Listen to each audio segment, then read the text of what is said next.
If You Take a Mouse to School by Laura Numeroff, illustrated by Felicia Bunn.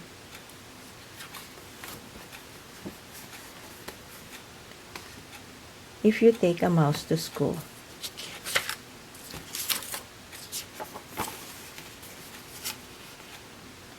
He'll ask you for your lunchbox. When you give him your lunchbox, he'll want a sandwich.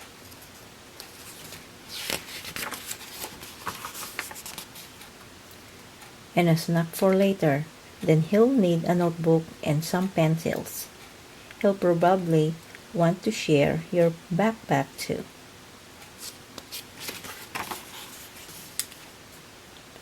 When you get to school, he'll put his things in your locker and take a look around. He might do a little math and spell a word or two. He'll even try a science experiment.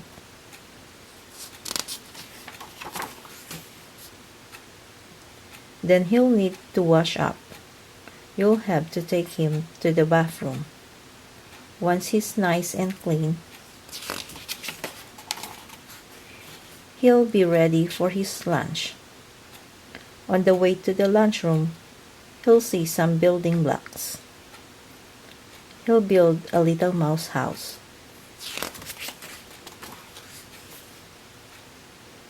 And make some furniture out of clay. Then he'll need some books for his bookshelf. He'll start by writing one of his own, so he'll need a lot of paper. He'll probably use up all your pencils. When he's finished, he'll want to read his book to you. Then he'll want to take it home, so he'll put it in your lunchbox and tuck it in a safe place.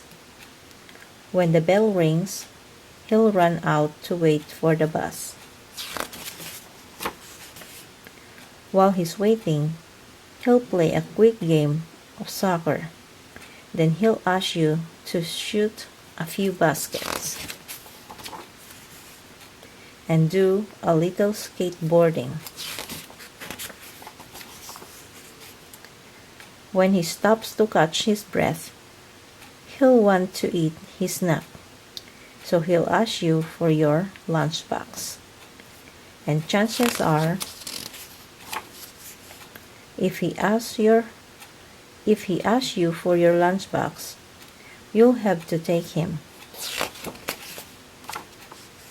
back to school.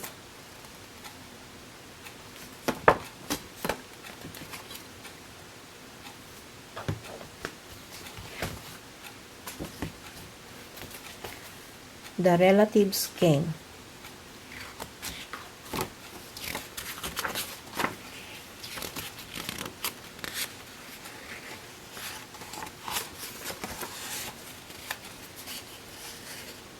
For Aunt Agnes Little and her brood, Dick Jackson and his Jerry and ours. It was in the summer of the year when the relatives came. They came up from Virginia. They left when their grapes were nearly purple enough to pick, but not quite.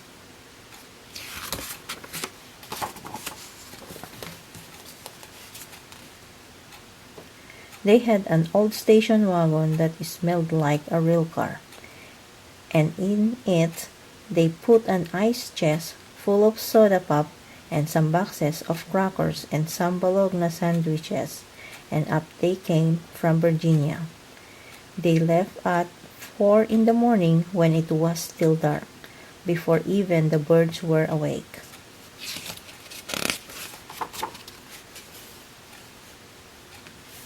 They drove all day long and into the night, and while they traveled along they looked at the strange houses and different mountains, and they thought about their almost purple grapes back home. They thought about Virginia, but they thought about us too, waiting for them.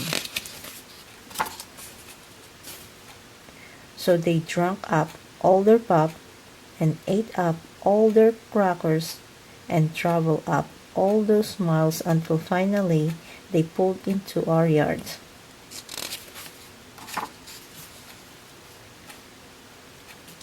Then it was hugging time. Talk about hugging. Those relatives just pass us all around their car, pulling us against their wrinkled Virginia clothes, crying sometimes. They hug us for hours. Then it was into the house, and so much laughing and shining faces and hugging in the doorways. You'd have to go through at least 4 different hugs to get from the kitchen to the front room. Those relatives. And finally, after a big supper, 2 or 3 times around until we all got a turn at the table. There was quiet talk, and we were in twos and threes through the house.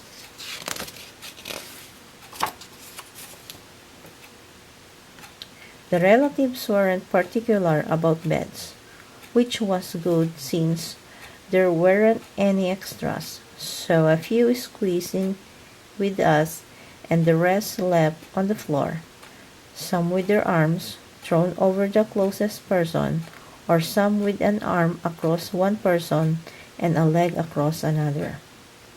It was different, going to sleep with all that new breathing in the house. The relatives stayed for weeks and weeks. They helped us tend the garden and they fixed any broken things they could find.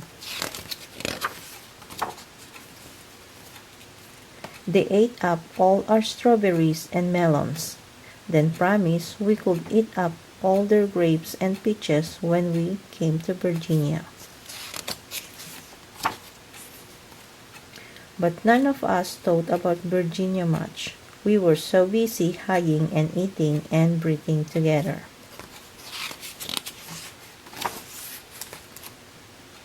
Finally, after a long time, the relatives loaded up their ice chests and headed back to Virginia at 4 in the morning. We stood there in our pajamas and waved them off in the dark. We watched the relatives disappear down the road. Then we crawled back into our beds that felt too big and too quiet, and we fell asleep.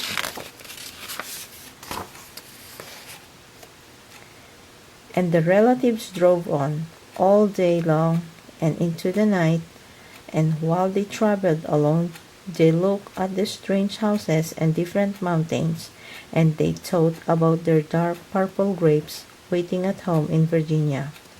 But they thought about us too, missing them, and they miss us. And when they were finally home in Virginia, they crawled into their silent, soft beds and dreamed about the next summer.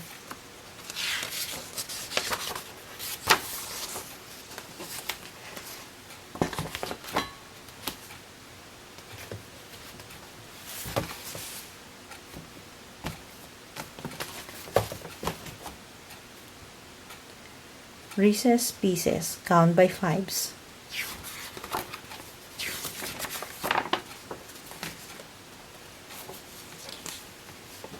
1. Welcome to the construction site. It is time to get to work. We have a big job today. We are going to count to 100. Hey, move that grain and pick up that one orange piece of candy.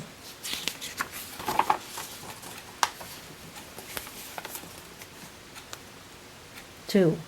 Before we count to 100 by fives, we are going to count to 10. The backhoe can pick up the 2 candies with either its front bucket or its back bucket.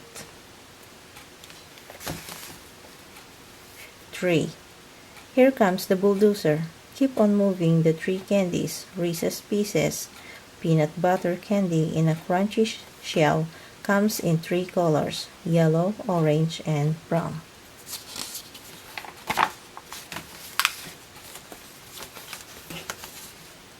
4. Put 2 candies in each dump truck. After you unload those 4 candies, come back for another load. 5. Beep beep beep. Watch out! That forklift might back up at any time. Be careful while those 5 candies are being lifted. Don't run over the pallets.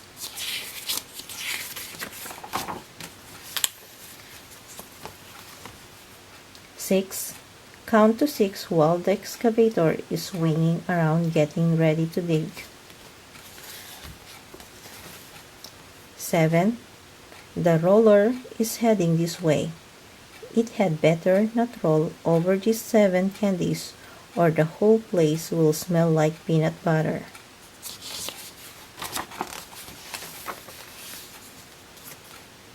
8. It's about time the foreman showed up. Those 8 candies will fit in 2 pickup trucks. 9. Each scoop on these front end loaders has 3 candies. That makes a total of 9. We are right on schedule.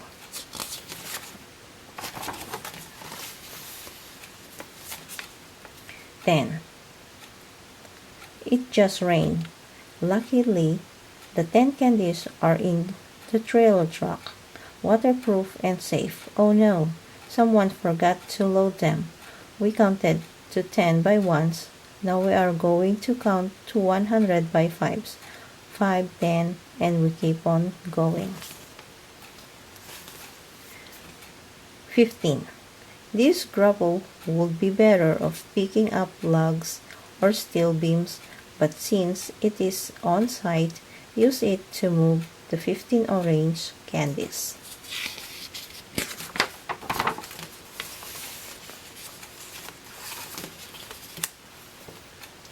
20. Here are 20 candies.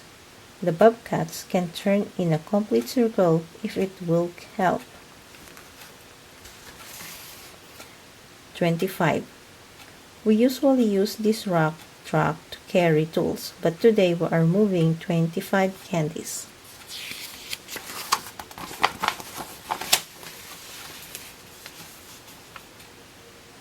30. There are 30 yellow candies and a yellow line painting truck, painting the yellow lines in the middle of the new road. 35. The road paver is laying the asphalt. Count the 35 candies as the road is being built.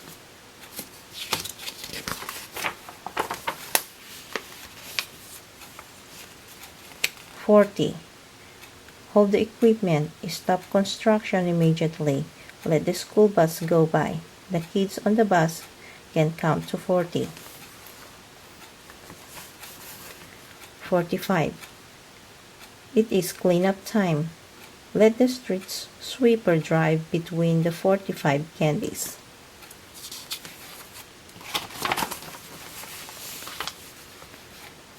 50.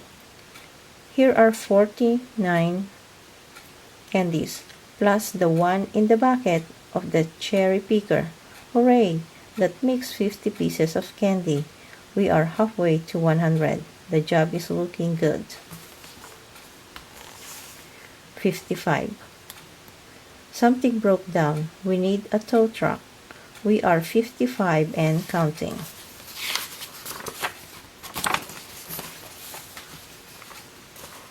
60. It is time to lay some cable. Caution, danger, stand clear of the road cutter. The road cutter is loud, but we can still count to 60. 65. Here is a scissor lathe. It is okay to do some patterning.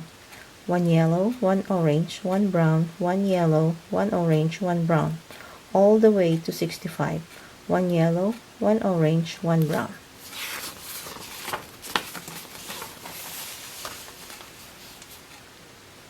70. The tanker truck is finally here. Count the 70 candies and then fill the tank on the pickup. The pickup truck will gas up the other vehicles later. 75.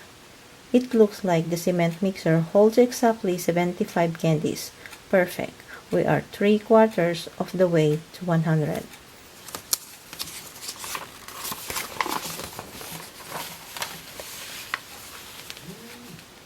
80.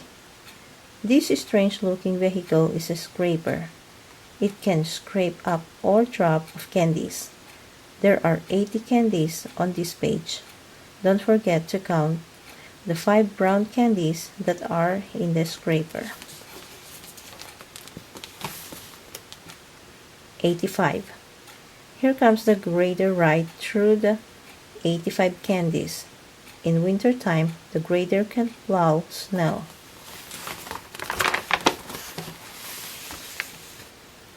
90. An auger is used to drill holes. Count the 90 pieces of candy while you are watching the auger drill into the ground. 95. Here comes a race car. Don't count too fast, or you will get a speeding ticket. 95 candies does not mean 95 miles per hour.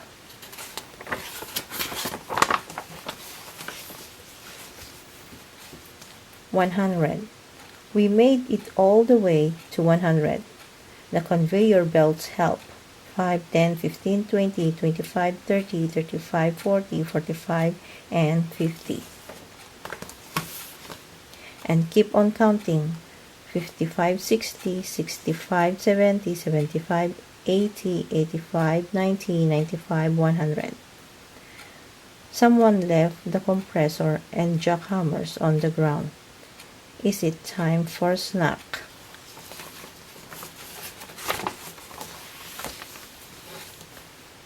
Zero. Someone ate all the candy.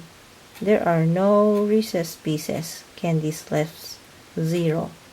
The low bed trailer is here to pick up the construction equipment and bring it to another job site.